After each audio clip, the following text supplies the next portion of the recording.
के पुण्यार्जक हैं समस्त दिगंबर जैन समाज, रांझी, जबलपुर, मध्य प्रदेश। श्रीमती विमला देवी, बिलाला परिवार, अनूपनगर, इंदौर, मध्य प्रदेश, शांति मेडिकोज। राशि जैन ज्योतिष, नौकरी, वैवाहिक, व्यापारिक एवं पारिवारिक समस्या पर जैन ज्योतिष द्वारा एकमात्र समाधान।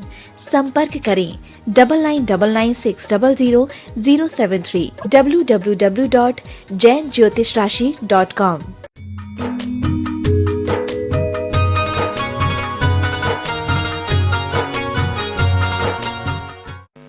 ये बहुत अच्छी बात हमें तीर्थंकरों ने सिखाई। घर में रहकर के भी ग्रह के कार्यों में संलग्न होते हुए भी उनमें आसक्त नहीं होना। ये अगर भीतर से शक्ति आती है, जिसे हम पावर ऑफ डिटैचमेंट कहते हैं, अगर व्यक्ति इस पावर के साथ चलता है तो उसकी पावर कभी भी संसार के कार्यों में लगते हुए भी भीतर से वह कभी भी थकता नहीं है। भीतर से उसके अंदर कभी भी निराशा उत्पन्न नहीं होती है। भीतर से वह कभी भी परेशान नहीं होता है, क्योंकि वह हर कार्य को करते हुए भी उससे अपने आप को भीतर से अलग किए हुए। यह चीज हमें तीर्थंकर सिखाते हैं। जो सम्यक दृष्टि जीव कहलाते हैं, वो सम्यक दृष्टि का मतलब ही होता है जिनका विजन क्लियर हो, जिनकी नॉलेज राइट हो, जिनका बिलीव बॉडी और सोल और माइंड इन सब के डिफरेंस के साथ में हर चीज को अलग अलग जानता हो, उन्हीं जीवों को सम्यक दृष्टि कहा जाता है।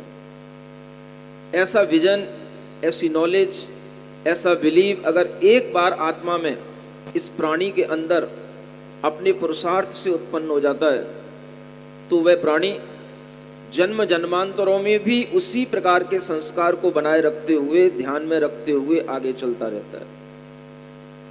भगवान ऋषभदेव की बात जब हम आपसे कहते हैं तो आपको लगता है कि ऋषभदेव भगवान उसी जन्म में, उसी भव में, उसी एक पर्याय में आकर के ही इतने बड़े ज्ञानी होकर के हमारे सामने आए। उनके अंदर सम्यक दर्शन, सम्यक ज्ञान उसी जन्म में था।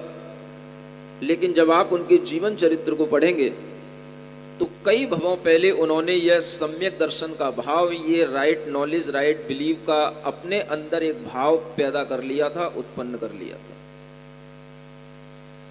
इस ऋषभदेव की पर्याय से 8 भव पहले से उनके लिए यह उपलब्धि हो चुकी थी, जिसे सम्यक्त की उपलब्धि कहा जाता है। जीव समीचीन पथ को समझने लग जाता है, और वह उपलब्धि उन्हें जब हुई तो उसके पीछे का जो दृश्य है वो भी आपके सामने बराबर से दिखाया जा रहा है, थोड़ा थोड़ा बताया जा रहा है। जो लोग कॉन्टिन्यूस आ रहे हैं, सुन रहे हैं, उन्हें वो चीज समझ में आ रही होगी। जो ग्रुप केवल आज ही आए हैं द्रव्य लेकर के, आज ही आए हैं केवल दर्शन करके, दर्शन करने के लिए, उन्हें वो चीज थोड़ी सी देर से समझ में आ सकती है। भगवान ऋषभदेव का जीव पूर्व की पर्यायों में जब वे जयवर्मा से महाबल पर राजा बन जाते हैं, और महाबल बनकर के भी वो 22 दिन की सल्लेखना लेकर के णमोकार मंत्र का ध्यान करते हुए अपना शरीर छोड़ते हैं, उसके बाद में वे स्वर्ग में पहुंचते हैं। स्वर्ग में भी सागरों पर्यंत की आयु व्यतीत करते हैं, और फिर उसके बाद में मनुष्य का जीवन आता है, और उस मनुष्य के जीवन में भी वो विदेह क्षेत्र के मनुष्य बनते हैं, और फिर वहां पर भी एक वज्रजंग राजा के नाम से प्रसिद्ध होते हैं। जब वे देव बनते हैं तो देव में भी उनका नाम ललितांग देव के रूप में रहता है, और उस समय पर वहां पर जो एक देवी रहती है, वह देवी भी बाद में उन्हीं वज्रजंग राजा की वहीं पर फिर एक उनकी पत्नी बनती है। इस तरह से जीवों का गमन गतियों में होता रहता है, और संस्कारों के कारण से जीव एक दूसरे के साथ में उन्हीं स्थानों पर उत्पन्न होते रहते हैं जिनका जिनके साथ में रागात्मक या मोहात्मक, द्वेषात्मक संस्कार होता है। यह संस्कारी जीवात्मा के अंदर होता है कि वह आपको उन्हीं स्थितियों में, उन्हीं परिस्थितियों में ला करके खड़ा कर देगा जिससे आपका पूर्व जन्म का कोई ना कोई या तो स्नेह हो या वैर हो। और आप देखते हैं कई बार अचानक से हमारे कई बार वैरी भी हमारे सामने आकर के खड़े हो जाते हैं, और अचानक से हम देखते हैं कि हमें कई लोग अपने अनुकूल भी मिलते हैं। ये अनुकूलताएं और प्रतिकूलताएं बहुत कुछ हमारे पूर्व जन्म के किए हुए संबंधों के अनुसार चला करती हैं। और इन संबंधों में पति पत्नी के संबंध हो सकते हैं, भाई भाई के संबंध हो सकते हैं, माता पुत्र के संबंध हो सकते हैं, अपने ग्राहकों के संबंध हो सकते हैं, किन्हीं भी रिश्तेदारों के संबंध हो सकते हैं। अगर किसी का किसी से द्वेष शत्रुता रह गई है, उस जन्म में पूरी नहीं हो पाई है, तो उसके लिए भी वह जीव फिर वहीं पर पहुंचेगा जहां पर वह जीव उस शत्रुता को पूरा कर ले। ये पिछले पिछले जन्मों की तृष्णाएं हर आत्मा के साथ में चला करती हैं, और इसी परिणाम से वह जीवन चलता है। भगवान ऋषभ देव के भी जब हम पूर्व जीवन को देखते हैं तो हमें सब चीजें बड़ी स्पष्ट रूप से दिखाई देती हैं।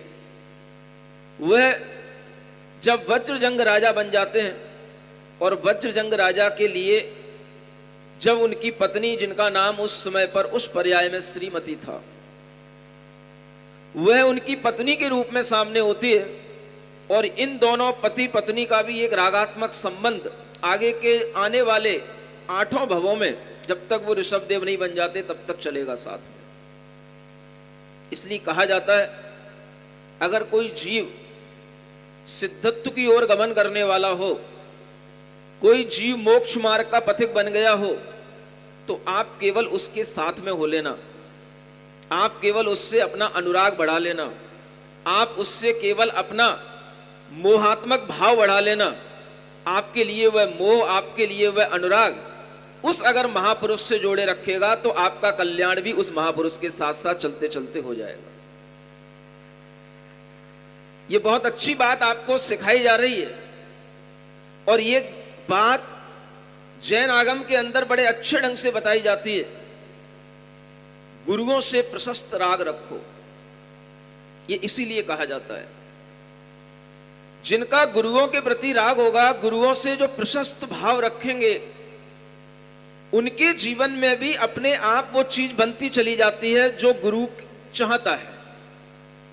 अगर आप गुरु के पास बार बार आते रहेंगे, गुरु से अपना निवेदन करते रहेंगे, गुरु के चरणों में आप बार बार आकर के अपनी बात कहते रहेंगे, तो गुरु को लगेगा कि इस व्यक्ति का कुछ ना कुछ मनोभाव अपनी आस्था के साथ में हमसे जुड़ा हुआ है। और जब आपकी आस्था गुरु के साथ जुड़ी होगी तो गुरु आपको सुख में भी अच्छे लगेंगे, और जब आपके लिए कोई कष्ट आएगा, दुख होगा, तो उस दुख को दूर करने के लिए भी वो गुरु तत्पर होंगे, और उनका आशीर्वाद उसी तरह से काम करेगा जैसे अभी सौधर्मेंद्र आपको यहां बता रहे थे। गुरुओं के प्रति प्रशस्त राग रखने से सम्यक दर्शन बनता है। पिछले जन्म में जब वह वज्रजंग और श्रीमती की पर्याय में हैं, उन्होंने एक चारण रिद्धि मुनि महाराजों को आहार दान दिया। कथा को थोड़ा सा जल्दी बता रहा हूं क्योंकि अब समय तो जा ही रहा है। आज के बाद कल का दिन और मिलेगा, उसके बाद तो परसों इतने सुबह बजे तक तो भगवान मोक्ष हो चुके होंगे, कुछ भी कहने को नहीं होगा। अब वह जब चारण रिद्धि मुनि महाराज को आहार दिए तो आहार दान का एक पुण्य उनके लिए, बड़ा अद्भुत पुण्य उनके लिए संयुक्त को प्राप्त हुआ, और फिर उसके बाद में वो अपना जीवन जीते रहे। उस जीवन में उनके लिए अकाल मृत्यु हुई। अपने ही घर में बड़े सुगंधित धूप घट आदि पदार्थ रहते हैं कमरे में, जिसमें वो बंद थे दोनों पति पत्नी, उसी में कई बार आप देखते हो कि लोग अपने आप घुट करके मर जाते हैं। कहीं पर जैसे अंगीठी जल रही हो, और आप देखो अगर कोई लोग रात में अंगीठी जला करके कमरे में सो जाएं तो सुबह तक मृत्यु मिलेगी। ये रिस्क मत लिया करो आप लोग, कई बार इस तरह की घटनाएं सामने आती। और इस तरह की वो घटना उनके साथ में घटी। धुएं से उनकी दम घुट गई, मृत्यु हो गई, लेकिन उन्होंने मुनि महाराज को आहार दान दिया था, उसके प्रभाव से वह बहुत ही अच्छी उत्कृष्ट भोग भूमि में जाकर के एक युगल उत्पन्न हुए और युगल पुत्र पुत्री के रूप में उत्पन्न होकर के वहां पर वह भोग भूमि में स्त्री पुरुष के रूप में सामने आ गए। ये घटना आपको किसकी बताई जा रही है? पूर्व जन्म के उन ऋषभदेव भगवान की घटना बताई जा रही है। और जहां पर भोग भूमि होती वहां पर उनका संबोधन आर्य और आर्या के रूप में होता है। अब आप देखें, वो तो अपना भोग भूमि में जीवन जी रहे हैं, कल्प वृक्षों से वहां पर सब प्रकार के सुख मिलते हैं, कोई वहां पर व्यवसाय नहीं करने पड़ते, कोई वहां पर फैक्ट्रियां नहीं चलानी पड़ती, कोई वहां पर मैनेजिंग नहीं करनी पड़ती, कुछ नहीं करना पड़ता। जो चाहो आप कल्प वृक्षों के नीचे खड़े होकर के स्मरण करो, मांगो, आपके लिए सब कुछ मिल जाएगा। इतना सुख वहां पर रहता है। इस तरह की भी भूमियां रहती हैं, उन भूमियों को भोग भूमि कहा जाता है। और इस तरह का वो जीवन जी रहे हैं। और उस जीवन के साथ में अब आप याद करो उस मंत्री को, जिस मंत्री ने उन्हें धर्म का मार्ग बताया था, उस महाबल की पर्याय में। जानते हो, वो मंत्री भी बाद में मुनि महाराज बने, और मुनि महाराज बनकर के वो भी स्वर्ग में देव बने, और देव बनकर के वो फिर से मनुष्य बने, और मनुष्य बनकर के फिर वह राजत्व का त्याग करके फिर वह मुनिराज बने, और मुनिराज बनकर के वह चारण रिद्धिधारी मुनि महाराज बन गए। इतना जीवन उन्होंने भी व्यतीत कर लिया, असंख्यात वर्षों का एक गैप हो गया दोनों के बीच में। लेकिन मुनि महाराज को वह पुराने जन्म की बात अपने अवधि ज्ञान से याद आई, तो उन्हें यह याद आया कि आखिर जिस महाबल को मैंने धर्म के मार्ग पे लगाया था, वह महाबल आज कहां है? सुन रहे हो कि नहीं? तुम तो सब निवेदन करके भूल जाते हो, मुनि महाराज को याद रखना पड़ता है। और ये सब मुनि महाराज को याद रहता है, किस जीव ने हमसे कब व्रत लिया, कब प्रतिमाएं ली, कब सल्लेखना ली, कब धर्म के मार्ग पर चला, ये सब मुनि महाराज को याद रहता है। और अगर उनकी स्मृति कहीं उन्हें अगले जन्म तक भी रह गई, या अगले जन्म में आपका स्नेह उनके लिए कभी याद आ गया, तो वे अगले जन्म में भी वे याद कर सकते हैं कि भाई जिस भव्य जीव के कल्याण की भावना हम पिछले जन्म में कर रहे थे, वो भव्य जीव है कहां? सुनो, समझो। इसलिए कहा जाता है, जैसे भगवान की पूजा करना आपका प्रमुख कर्तव्य है, देव पूजा दूसरे नंबर पर क्या आता है?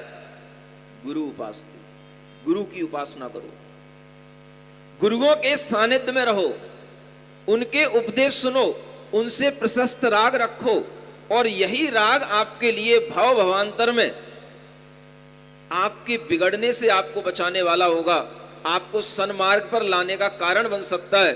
गुरुओं के प्रति आस्था रखने से चिंता गुरु करने लग जाते हैं, भक्त को चिंता ज्यादा नहीं करनी पड़ती। भक्त को तो केवल निवेदन कर देना पड़ता है, हमारे लिए यह दिक्कत हो रही है, आप संभालो। अगर आपकी आस्था वास्तव में गुरु के प्रति होगी और गुरु समझेगा कि वास्तव में ये हमारे प्रति आस्थावान है, तो गुरु आपकी चिंता करेगा, और गुरु अपनी शक्ति से आपके लिए कहीं भी कितने भी कोसों किलोमीटरों दूर होगे, आपके पास तक आशीर्वाद पहुंचाने के लिए हर भरसक प्रयत्न करेगा। अगर गुरु के पास में रिद्धियां नहीं भी हैं, टेलीपैथी होती है, उससे भी आशीर्वाद पहुंचता है। और अगर रिद्धियां हैं तो उन रिद्धियों का प्रयोग भी गुरु कर लेते हैं। किसके लिए? भव्य जीव के कल्याण के लिए। और भव्य की पहचान क्या है? जो गुरुओं के प्रति हमेशा प्रशस्त राग रखे, नम्र रहे, विनय भाव से उनकी आस्था के साथ में उनके बात को स्वीकार करने वाला हो और उनके हृदय को समझने वाला हो। ऐसा भव्य जीव अगर कभी गुरु को स्मरण में आ जाता है, तो गुरु भी उसके बारे में विचार करने लग जाते हैं। एक चारण रिद्धि मुनि महाराज, आप सोचो कितने बीच के जन्म निकल गए, एक स्वर्ग का जन्म और फिर एक मनुष्य का जन्म, और स्वर्ग में सागरों पर्यंत की आयु व्यतीत हो गई, लेकिन उसके बावजूद भी उन्हें अपने अवधि ज्ञान से वो याद आया कि मैंने पिछले तीसरे भव में जिस महाबल राजा को वैराग्य दिलाया था, उनकी संलेखना में हमने सहायता की थी, आज वो है कहां? क्योंकि ये महाबल कौन है?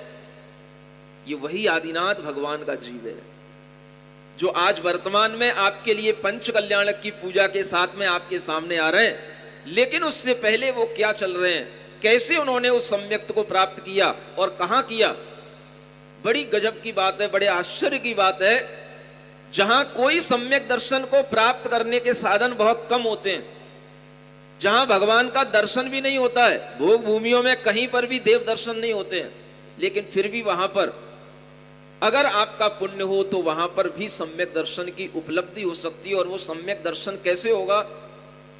तो आचार्य कहते हैं देशना लब्धि और काल लब्धि, ये दोनों बाहरी कारण हो और भीतर अंतरंग में आपके परिणाम विशुद्ध होते चले जाएं, जिन्हें अंतःकरण के परिणाम कहते हैं, करण परिणाम कहते हैं, वह आपका अंतःकरण शुद्ध होता चला जाए और ये दोनों काम एक साथ हो जाएं, बाहर निमित्त हो, देशना सुन रहे हो, काल लब्धि आपके अनुरूप चल रही हो, आपके भाव आपके अनुरूप चल रहे हो और अंतरंग में आपके विशुद्धि के भाव उत्पन्न हो रहे हो, आह्लाद उत्पन्न हो रहा हो, और ये दोनों काम एक साथ हो जाएं, तो उस जीव के अंदर उस समय पर सच्चे भगवान के प्रति, सच्चे गुरु के प्रति, अपने जीव तत्व के प्रति और उस जीव तत्व का संसार में भ्रमण क्यों हो रहा है, उन सब कारणों के प्रति जब उसका सही ढंग से विश्वास बैठ जाता है, वही सम्यक दर्शन कहलाता है। उन चारण ऋद्धि मुनि महाराज के लिए विकल्प हुआ। अवधि ज्ञान से देखा, अरे ये महाबल का जीव तो ललितांग देव बनकर के ये वज्रजंग राजा की पर्याय से भी जाकर के कहां पहुंच गया? भोग भूमि में पहुंच गया। अभी भी इस पर्याय में इस जीव को सम्यक दर्शन नहीं है, लेकिन इसे सम्यक्त्व की प्राप्ति कराना है, क्योंकि इसके बिना इस जीव का आगे कल्याण होगा नहीं। सम्यक्त्व का मतलब राइट बिलीव किसके प्रति? अपनी आत्मा के प्रति, कि मेरी आत्मा इस संसार में शरीर धारण करता है। हम कर्मों का खुद बंद करते हैं और उन कर्मों के बंद को जब हम मिटाएंगे खुद अपने पुरुषार्थ से, तो हमें अपनी आत्मा का जो प्योरिफिकेशन होगा, जो हमारी आत्मा का शुद्धिकरण होगा, वही हमारे लिए मोक्ष तत्व होगा। उस मोक्ष आदि 7 तत्वों के प्रति पूरा का पूरा यथार्थ श्रद्धान जब आत्मा के अंदर ठहर जाता है, तो वह जीव का सम्यक दर्शन का भाव कहलाता है। कोई भगवान हमें संसार में घुमाता नहीं, कोई भगवान हमारे संसार में कर्मों का लेखा जोखा रखता नहीं। हमारे कर्मों का लेखा जोखा हमारी आत्मा में खुद रहता है। आत्मा खुद अपने अंदर चार्जिंग करती है, कर्मों की बॉन्डिंग करती है, कार्मिक बॉडी से वह आत्मा हमेशा एसोसिएट रहती है, और उसी के कारण से वह आत्मा के अंदर अपना पुरुषार्थ भी चलता रहता है, कर्म का फल भी मिलता रहता है, और उसी के कारण से आत्मा संसार में एक गति से दूसरी गति तक जाती रहती है। कोई भगवान हमें स्वर्ग और नरक पहुंचाने वाला नहीं है। इस तरह की हमारी जो मिथ्या श्रद्धाएं पड़ी हुई हैं वो टूट जाएं और सही श्रद्धा हमारी बन जाए, तो इसी का नाम सम्यक दर्शन कहलाता है। जब सम्यक दर्शन होता है, तमाम तरह की मूढ़ताएं जो दिमाग के अंदर रहती है वो छूट जाती हैं। वह मुनि महाराज सोच रहे हैं, इसने संलेखना ले ली, मुनि महाराज को आहार भी दे दिया, लेकिन अभी भी इसके अंतःकरण में, इसकी आत्मा में अभी भी दर्शन मोहिनी मिथ्यात्व के भाव का शमन नहीं हुआ है। पुरुषार्थ हमें भी करना है और पुरुषार्थ भव्य जीव को भी कराना है। मुनि महाराज भोग भूमियों में कभी जाते नहीं, लेकिन उस जीव के स्नेह के कारण से वह भोग भूमि में गए। भोग भूमि में बहुत कम लोग सम्यक दर्शन को प्राप्त कर पाते हैं। जो लेके गए हो वहीं पर वो सम्यक दर्शन के साथ रहते हैं। ऐसे उदाहरण बहुत कम देखने को मिलते हैं। जो उदाहरण हमें भगवान ऋषभ देव के पूर्व जीवन में मिलता है, चारण रिद्धि मुनि महाराज जब वहां भोग भूमि पहुंचे, वह वज्रजंग का और श्रीमती का वह जीव आर्य और आर्या के रूप में वहां पर अपने आनंद में डूबे हुए हैं, अपने मनोरंजन में डूबे हुए हैं। और वहां जैसे ही उन्होंने मुनि महाराज को आकाश मार्ग पर अपने सामने खड़े देखा, एकदम से हाथ जोड़ करके बिल्कुल निश्चेष्ट हो गए। ये क्या, ये कौन? एकदम से उन्हें ऐसा लगा कि जैसे हमारा कोई बहुत पूर्व जन्म का स्नेही हमारे सामने खड़ा हो। अपने आप उनके अंदर ऐसा लगा कि कोई हमारी आत्मा का कल्याण करने के लिए कोई आकस्मिक जैसे कोई वैद्य हमारे सामने आ जाए, हम कहीं रोग से पीड़ित हों और हमें कोई अच्छी सलाह दे करके, दवाई दे करके चला जाए। ऐसे वह उन मुनि महाराज को अपने सामने खड़ा हुआ देख करके आश्चर्यचकित हो गए। जब व्यक्ति के अंदर भीतर से परिवर्तन आता है तो आप एक बात अपनी अनुभूति में बना करके रखना, जिस दिन आपको भगवान की वाणी सुनते हुए, गुरुओं की देशना सुनते हुए आपका मन भीतर से भीग जाए, हल्का हो जाए, आपको रोने का भाव हो जाए, आपको अपने पापों पर प्रायश्चित होने लग जाए, आपकी आंखों से अश्रु की धारा बहने लग जाए, समझ लेना वह क्षण आपके जीवन का सबसे महत्वपूर्ण क्षण है। और वही क्षण आपके भीतर धर्म को प्रवेश कराने वाला क्षण होता है। ये आप अपने अंतरंग को अगर जागृत रखेंगे तो कभी ना कभी अपने जीवन में महसूस कर पाएंगे। भीतर से जब आदमी हृदय से भीगता है तो उसकी आंखों में भी आंसू आ जाते हैं। जब कोई वह नई बात को सुनता है और उसे अपने पुराने अभिमान का विसर्जन करने का भाव आता है, पुराने अहम का जब विसर्जन करता है और जब नई चेतना के साथ में अपने अंदर गुरुओं की देशना को आत्मसात करता है, तब उस जीव के अंदर इस तरह की परिणतियां हुआ करती हैं। ऐसी परिणतियों का समय कब आए, आप इंतजार किया करो। गुरु की देशना सुनने बैठो, इसी तरह के भावों से भींग करके बैठो कि मुझे यह उपदेश जो आज मिल रहे हैं ये हमारे आत्म कल्याण में निमित्त बन जाएं, मुझे सम्यक दर्शन में निमित्त बन जाएं। इस तरह की श्रद्धा भावना के साथ बैठो। लेकिन आप लोगों को तो बैठना भी नहीं आता। कोई भी गुरु के समक्ष जैसे विनय पूर्वक बैठना चाहिए वैसा बैठने का भी भाव नहीं करता। कोई टेढ़ा बैठा, कोई मेढ़ा बैठा, कोई अपने घुटुओं को अपने पेट में लगा के बैठा। भव्य जीव हमेशा जब भी गुरु की वाणी सुनता है हाथ जोड़ करके हृदय के पास रख करके बैठता है, कोई वचन हमारे हृदय तक पहुंच जाए और हमारी आत्मा के कल्याण के कारण बन जाए। आप लोगों की आदत भी शायद रोजाना सुन सुन करके भी खराब पड़ चुकी है, इसीलिए सम्यक तो उपलब्ध नहीं होता। हम ज्ञान तो अपने अंदर भरते जाते हैं लेकिन वह ज्ञान हमारा भीतरी श्रद्धा के साथ जुड़ नहीं पाता। और यही वजह है कि हमारे अंदर वह सम्यक्त का भाव, आविर्भाव उसका नहीं हो पाता। जब उन चारण रिद्धि मुनि महाराज ने वहां उन दोनों जीवों को संबोधित किया तो दोनों जीवों ने एक साथ वहां पर उन महाराज की बात को ऐसा आत्मसात किया कि उनके अंतरंग में इतने परिणामों की विशुद्धि बढ़ी कि भीतर से उनका मिथ्यात्व का भाव विगलित हो गया और उन्होंने उसी समय पर अपनी देव मूर्ता, लोक मूर्ता, गुरु मूर्ताएं जो उनके अंदर भरी हुई थी वो सब उन्होंने विसर्जित कर दी और बड़े उपकारी भाव के साथ में उनके चरणों में निवेदन करते हुए कि हे गुरु, हे प्रभु, आप यहाँ पर आकर के हमको संबोधन दिए, यहाँ पर आकर के आप हमें धर्म की देशना दिए, ये इतना बड़ा उपकार आपने हमारे ऊपर किया।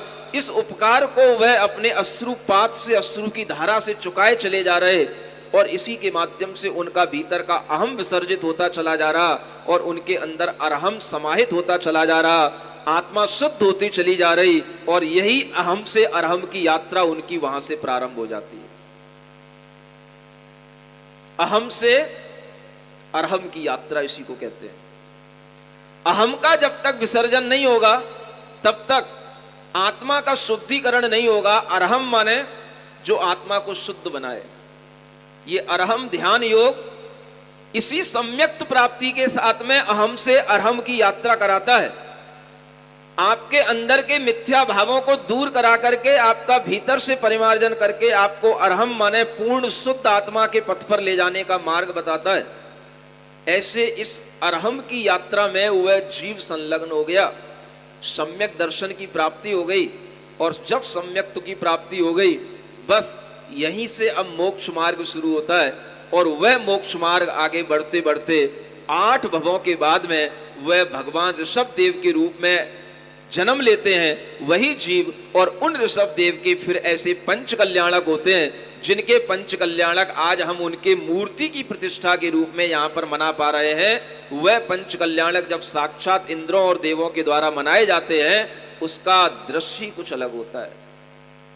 आज हम उन ऋषभ देव भगवान के उस तप कल्याणक को दोपहर में देखेंगे। जो लोग सुबह आए हैं वो शायद दोपहर में ना आए, लेकिन अपने जीवन में ये भाव रखना चाहिए कि हम केवल यहां पर अटेंडेंस लगाने के लिए ही उपस्थित ना हो। हमारी भावना होनी चाहिए अगर हमारे आसपास 10, 20, 40, 50 किलोमीटरों तक भी कभी इस तरह के पंच कल्याणक हुआ करते हैं, हो रहे हों, तो हम अपने सब कार्य छोड़ करके उन पंच कल्याणकों को देखने जाएं। शायद हमारी यही भावना कभी हमारी इतनी पुण्य के साथ में जागृत हो जाए कि हम साक्षात भी तीर्थंकरों का पंच कल्याणक देख सकें। पुण्य अर्जित करो, भावनाएं भीतर से अहम के विसर्जन के साथ तैयार करो। अहम का विसर्जन हो नहीं पाता। जैन लोग तो और ज्यादा अहम अहम भाव में जीते हैं। जो व्यक्ति जितना ज्यादा समृद्ध होगा, जितना ज्यादा उसके अंदर स्वस्थता का भाव होगा, वह और ज्यादा अहम भाव में होगा। और अहम भाव के साथ भी कभी भी धर्म नहीं होता है। अहम का विसर्जन करो, गुरुओं के चरणों में बैठना सीखो, गुरुओं की भावनाओं को समझना सीखो। और गुरुओं के सामने जब आओ तो उपदेश ग्रहण करने के लिए अपने हाथों को इस तरह से नम्रीभूत बना करके अपने आप को जागृत करके भीतर से रखो कि निद्रा की एक लहर भी हमारे सिर पर आ ना जाए। इतनी जागृति जब आपके अंदर होगी तो आपको भी कभी इसी तरह के उपदेशों से सम्यक्त की प्राप्ति हो सकती है। और यही भगवान से प्रार्थना है, जितने भी भव्य जीव यहाँ बैठे हैं, उपदेश सुनने आए हैं, हे भगवान आप तो यहाँ इस संसार से मुक्ति को प्राप्त हो गए, अब इन भव्य जीवों को भी अपने पास में बुलाओ और इनको भी इस संसार के जन्म मरण के चक्कर से मुक्त करने की इनके अंदर एक शक्ति डालो। ऐसी प्रार्थना हम भगवान से करते हैं। इन्हीं भावनाओं के साथ बोलिए ऋषभ देव भगवान की।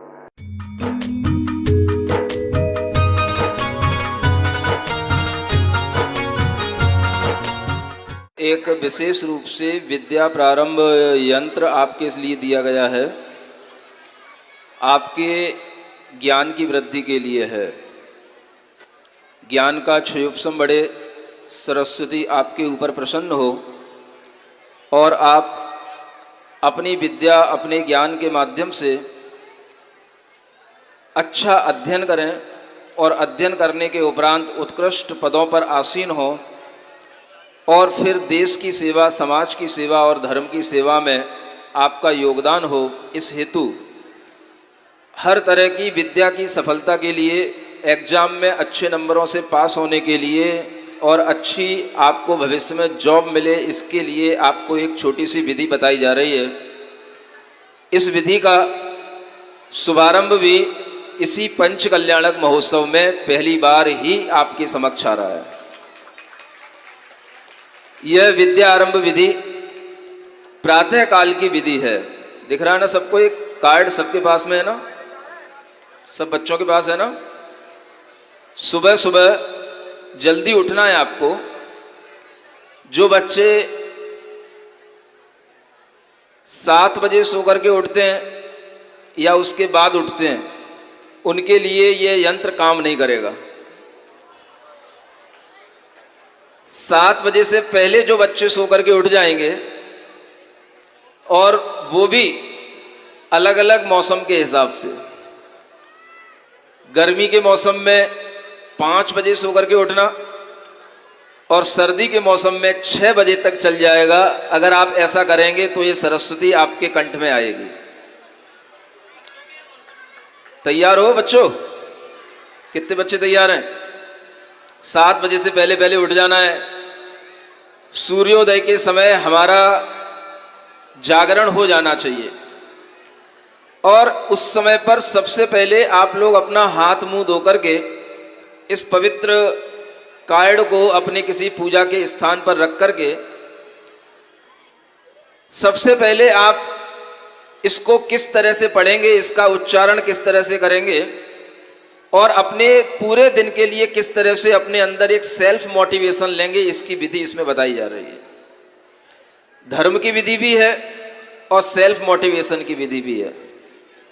धर्म आपके अंदर पुण्य बढ़ाता है, पुण्य बढ़ने से हमारा भाग्य बनता है, भाग्य बनने से हमारे लिए जो पुरुषार्थ किया जाता है पुरुषार्थ सफल होता है।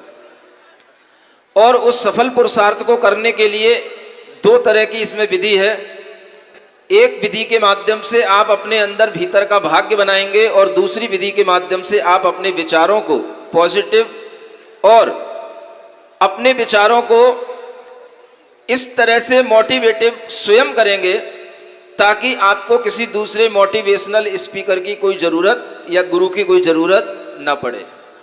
यह विधि एक छोटे से कार्ड में समायोजित की गई है और इसको किस तरह से पढ़ना ये विधि आपको यहाँ बताई जा रही है। सब लोग बहुत शांति से ध्यानपूर्वक बैठें। ये बच्चियाँ कहाँ जा रही हैं?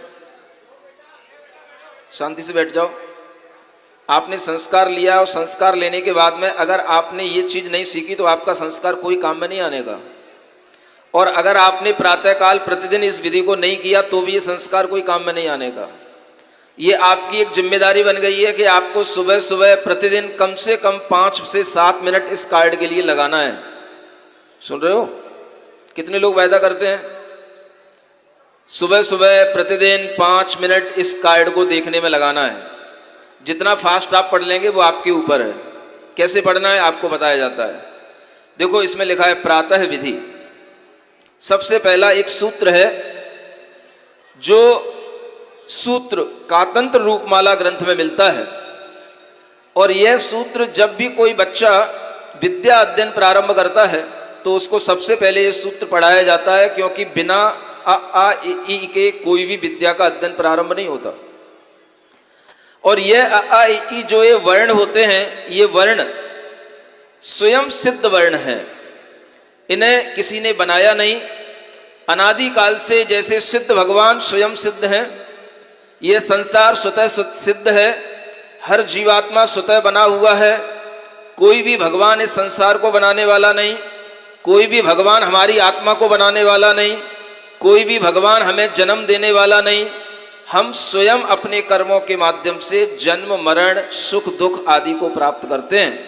इसी तरह से यह जितने भी वर्ण हैं आ से लेकर के हा तक के, इन सब वर्णों की जो आमनाएं है, परंपरा है, वह स्वयं सिद्ध है। इस सूत्र को अगर आप पढ़ेंगे तो आपके लिए आ से हा तक की वर्णमाला में जितने भी ये अक्षर होते हैं, ये सभी अक्षर अपने आप में बीज मंत्र कहे गए हैं। क्या कहे गए हैं? एक एक अक्षर, एक एक स्वर बीज मंत्र है। आप अगर कभी गौर से जानेंगे कि इस पंच कल्याणक प्रतिष्ठा में जिन प्रतिमाओं को संस्कारित किया जाता है, जिनको एक भगवान का रूप दिया जाता है, उनके पूरे शरीर पर इन स्वरों का, व्यंजनों का आरोपण करके ही उन्हें पूरा का पूरा बीज मंत्र से उन्हें प्रतिष्ठित किया जाता है। तो ये बीज मंत्रों की बहुत महत्ता है। ABCDEFGHI आपने पढ़ रखी होगी, लेकिन वो कोई काम की नहीं है। आपको ये हिंदी की वर्णमाला पढ़नी है, क्योंकि यह वर्णमाला अनादि काल से चली आ रही है। इसलिए पहला सूत्र आपको रोजाना पढ़ना है। सिद्धो, बोलो, वर्ण समाम्नायः। यह सूत्र आपको याद होना चाहिए। ये व्याकरण का सबसे पहला सूत्र है, शब्द शास्त्र का सबसे पहला सूत्र है। ये सूत्र अगर आपको याद रहेगा तो आगे आपको भविष्य में कभी व्याकरण शास्त्र भी पढ़ाया जा सकेगा। फिर से बोलें, सिद्धो वर्ण समाम्नायः। एक बार अपने आप से बोल के बताएं। ये समझ लो कि संस्कार देने के बाद में आचार्यों ने लिखा है आदि पुराण आदि ग्रंथ में कि बच्चों को विद्या का अध्ययन भी कराएं, जो गुरु संस्कार देते हैं। विद्या का अध्ययन उनकी देखरेख में होना चाहिए। अब बताओ, आप हमारी देखरेख में विद्या का अध्ययन कर सकोगे? क्या समझ में आ रहा है? विद्या का अध्ययन करते हुए आपकी उम्र विवाह तक पहुंचनी चाहिए। तब तक आपको हमारे पास में विद्या अध्ययन करने के लिए हमसे कांटेक्ट बना करके रखना पड़ेगा। बताओ कैसे होगा? तैयार हो? कैसी विधि हो सकती है? दो तरीके हैं। आप अगर अपना स्वयं का भाव विद्या अध्ययन का बना करके रखें तो एक भाव तो यह है, आप जब भी कभी निवेदन करें कि महाराज हमें कोई भी धर्म ग्रंथ आपसे पढ़ना है, तो आपको वह धर्म ग्रंथ पढ़ाया जा सकता है। आचार्यों ने कहा है संस्कार होने के बाद में इन बालकों को श्रावकाचार पढ़ाना, अध्यात्म ग्रंथ पढ़ाना, व्याकरण पढ़ाना, न्याय पढ़ाना। ये पढ़ाना कैसे होगा? एक ही तरीका है। आप लोग कभी गर्मी की छुट्टियों में, सर्दी की छुट्टियों में 5 दिन, 4 दिन, 6 दिन, 10 दिन के लिए इकट्ठे होकर के आए। समझ आ रहा है? और इन गर्मियों की छुट्टी में या कोई भी सर्दियों की छुट्टी में अगर आप इकट्ठा होकर के आते हैं तो आपको ये संस्कार दिया जा सकता है। और इस संस्कार को प्राप्त करने के लिए अभी यहाँ पर आपको अरहम टीम की तरफ से कुछ जानकारी दी गई। अगर बच्चों के माता पिता उस अरहम टीम के थ्रू बच्चों को अगर ज्ञान के प्रक्रम से जोड़े रखेंगे तो बच्चों को नई नई जानकारी भी मिल सकती है। वह ऑनलाइन भी पढ़ सकते हैं और जब उनका मन आए तो वो दूसरा तरीका है ऑफलाइन भी पढ़ सकते हैं। दो ही तरीके हैं, या तो ऑफलाइन या ऑनलाइन। अगर आपको ऑफलाइन पढ़ना है तो सामने आना पड़ेगा और ऑनलाइन पढ़ना है तो आपको कनेक्ट रहना पड़ेगा। और कनेक्ट रहने के लिए भी आपको अनेक तरह के इन मोबाइल फ़ोनों के माध्यम से, जो QR कोड आदि के माध्यम से आपको सुविधाएं दी जा रही हैं, इन सुविधाओं से भी आप अपने बच्चों को रत्नकरण, श्रावकाचार जैसे ग्रंथों का अध्ययन करा सकते हैं। थोड़ा थोड़ा सा अगर उन्हें 15 मिनट 20 मिनट रोजाना कुछ सुनाएंगे, निश्चित विधि के अनुसार सुनाएंगे, तो वह बच्चे धीरे धीरे बहुत कुछ सीख जाते हैं। क्योंकि साल में 365 दिन होते हैं और अगर 10-10, 15-15 मिनट भी आप रोजाना बच्चों के लिए केवल धर्म शिक्षण के लिए उनको प्रेरित करते हैं तो वह रत्नकरण श्रावकाचार में तो केवल 150 ही श्लोक हैं। हर बच्चे को ये श्लोक याद हो सकते हैं। 6 ढाला है, हर बच्चे को पढ़ने में आ सकती है। तत्वार सूत्र है, उनका लेवल बढ़ता जाए तो आप उनको भी वो पढ़ा सकते हैं। इस तरह की सब चीज़ों के माध्यम से उनका ज्ञान बढ़ना चाहिए, तब ये संस्कार काम में आएंगे। इसलिए यह संस्कार एक दिन का संस्कार नहीं है, यह संस्कार आपके लिए जीवन भर का संस्कार बन सकता है। अगर आप ज्ञान और ध्यान के इस प्रक्रम से अपने आप को जोड़ करके रखेंगे तो ये जीवन पर्यंत के लिए आपके लिए यह आशीर्वाद बना रहेगा और आपके संस्कार फलित होते रहेंगे। इसलिए यहाँ पर आपको यह संस्कारों के साथ साथ ज्ञान और ध्यान से जोड़ने की एक छोटी सी विधि आपके लिए दी जा रही है। सबसे पहले आपको प्रतिदिन ये मंत्र पढ़ना है, सिद्धो वर्ण समाम्नाय। एक बहुत बड़ा गोला सा आपके सामने इसमें लिखा हुआ है। इसको पढ़ने का तरीका क्या है, बीच में इसके अरहम लिखा हुआ है। आप इसमें देखेंगे, इसमें 8 खाने हैं। कितने गिने इसमें? 1 2 3 4 5 6 7 8। 8 बार आपको अरहम पढ़ना है। पहले पढ़े, अरहम अरहम अरहम अरहम अरहम अरहम अरहम अरहम। 8 बार अरहम पढ़ने के बाद में सबसे पहले शुरू करेंगे जहां अ आ इ ई स्वर लिखे हुए हैं, इन स्वरों को आप दोहराएंगे। अ आ बोलो। इसलिए मैं कह रहा था, जिन बच्चों के संस्कार विद्या अध्ययन के हो रहे हैं वो विद्या अध्ययन के संस्कार भी यहाँ पर आपको दिए जा रहे हैं, है ना। वर्णमाला अगर आप गुरु से पढ़ लेते हैं तो आपके लिए विद्या अध्ययन प्रारंभ हो जाता है। पढ़िए, अ आ इ ई उ ऊ ए ऐ ओ औ री री लिरी लिरी अंग अह। फिर उसके बाद अगले पोर्शन में क ख ग घ च छ ज ज ट ठ ड ढ ण त थ द ध न प फ ब भ म य र ल व श क्ष स ह।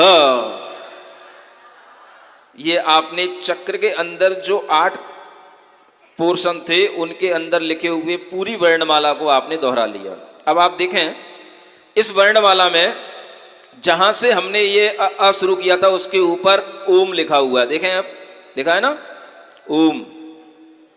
फिर उसके बाद अगले कर्म में ऋणा लिखा हुआ है, फिर उसके बाद मो लिखा हुआ है, फिर अगले कर्म में आ, फिर री, फिर हम, फिर ता और फिर णम लिखा हुआ है। ये आपको पूरा इसी तरह से देख करके पढ़ना है। ओम णमो अरिहंताणम।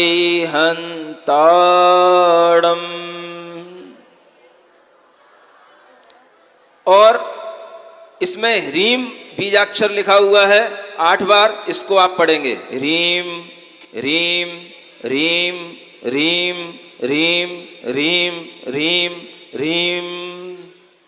ये उंगली रख करके 8 बार आपको ये रीम भी पढ़ना है, समझ रहे हैं? ये पूरा चक्र आपने पढ़ लिया। अब इसको पढ़ने के बाद में आपको एक छोटी सी 4 लाइन की प्रार्थना करनी है भगवान महावीर स्वामी को ध्यान में रखते हुए, ठीक है ना? पढ़ें, हाथ जोड़ें। अष्ट कर्म रिपु बाधक नाशक हे प्रभु तुमको नमन करूं।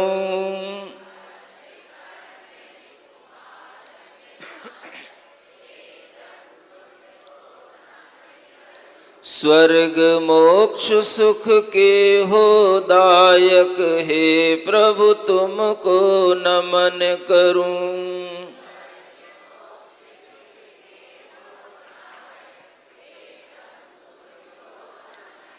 आप कीर्ति गुण नायक जग में हे प्रभु तुमको नमन करूं।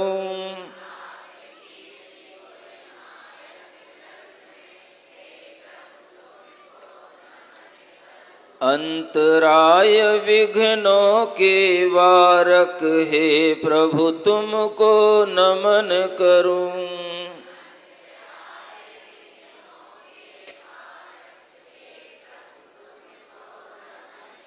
यह हमारी एक छोटी सी प्रार्थना हो गई।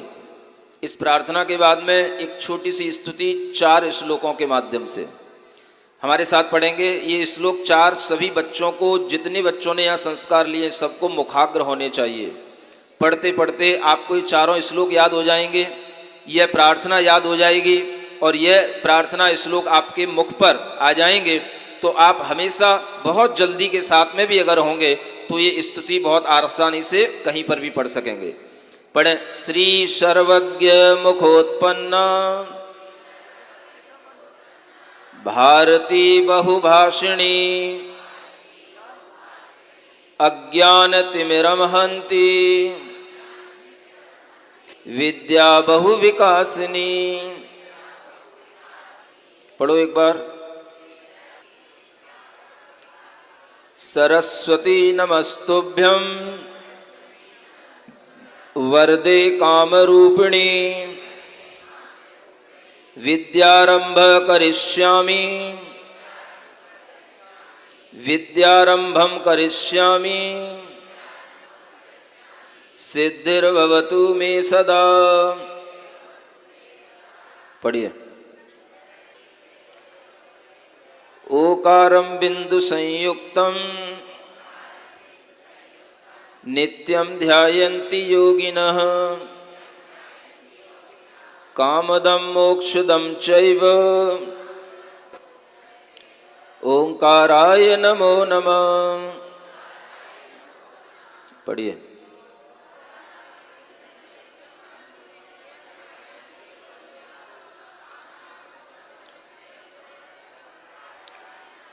अरहमित्यक्षरं ब्रह्म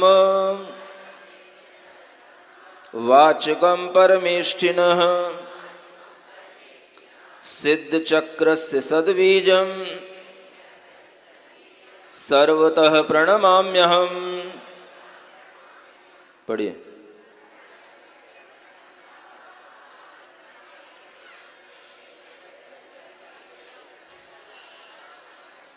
और इसी के साथ में एक छोटा सा ध्यान, बहुत छोटा सा ध्यान। आंख बंद करेंगे, देखें उसमें क्या लिखा है। ओम का नाभि पर और अरहम का माथे पर ध्यान करना है ना। पहले सीधे बैठो ढंग से, ये कार्ड अब अपने स्थान पर रख दो, है ना। इधर जो बेंच रखी है जमीन पर नहीं रखना है, ऊपर जो टेबल है उस पर रखना है ना। हाँ, सीधे बैठो, कमर सीधी, गर्दन सीधी। जैसे जिनेंद्र भगवान बैठते हैं ऐसे दोनों हाथ अपने एक के ऊपर एक रख कर के नाभि के पास दोनों हाथ रख कर के सीधे बैठेंगे, है ना। आंखें बंद करेंगे, गर्दन सीधी रखेंगे। अपनी श्वास से अपने नाभि पर ओम की रचना करेंगे। श्वास लेते हुए अपनी नाभि पर ओम की रचना करेंगे। महसूस करेंगे हमारे नाभि स्थान पर जो श्वास टकरा रही है वहाँ पर ओम की रचना हो रही है, जैसा ओम इस यंत्र में लिखा हुआ है। ओ के ऊपर बिंदी, उसे अपने भीतर ध्याएंगे, ध्यान में लाएंगे।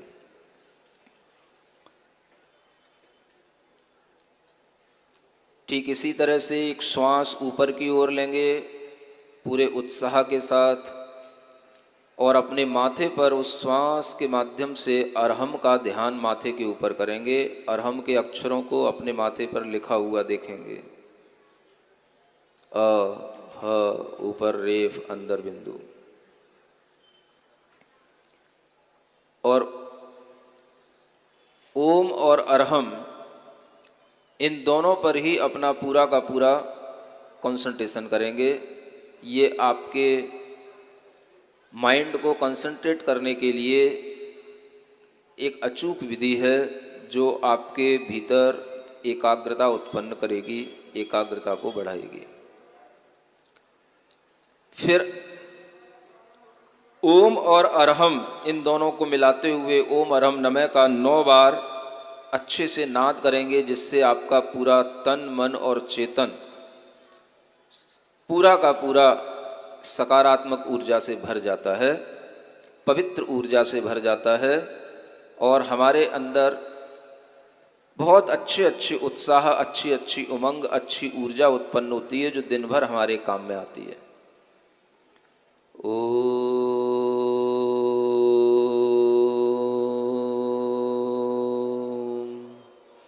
अरहम नमः 9 बार बोलेंगे। ओम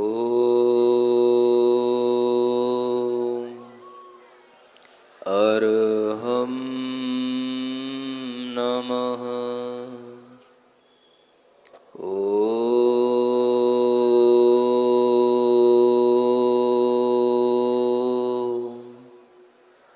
अरहम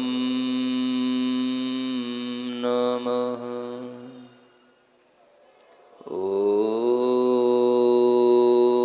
अरहम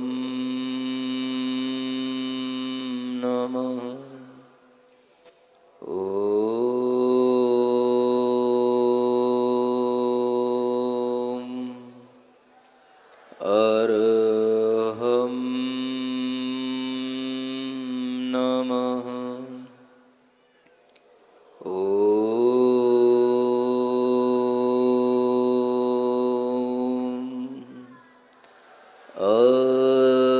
अरहम नमः। ओम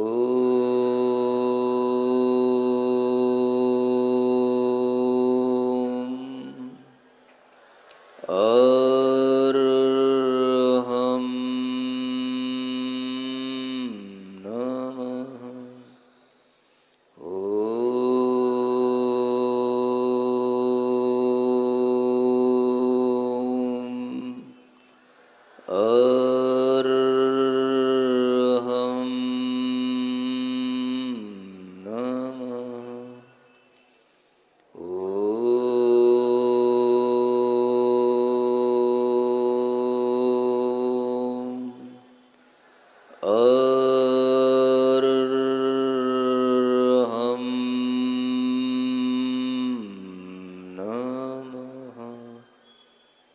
अपनी हथेलियां घिसेंगे, आँखों पर रखेंगे, मुख पर रखेंगे, पूरे शरीर का स्पर्श अपने इन ऊर्जा भरे हाथों से करेंगे।